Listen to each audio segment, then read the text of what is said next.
Unang-una, ano po ba yung nais niya ipahiwatig? Pagbibigay ng hustisya sa bayan o pagpoprotekta sa kaibigan? Ang nais niya po bang maging ombudsman ay hindi man lang kakantiin o sasampahan ng kaso kung mayroong dapat na sampahan? Ang mga Duterte, ang mga kaibigan ng mga Duterte, allies ng mga Duterte.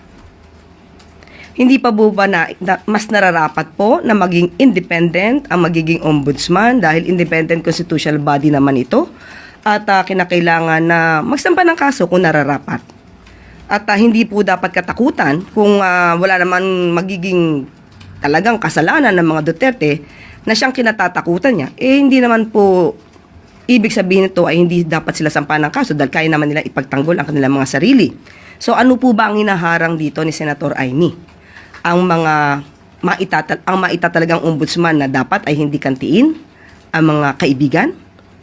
At isa pa pong tanong, saan po kaya nabili o ano kaya manufacturer yung parang bolang kristal ni Senator Amy?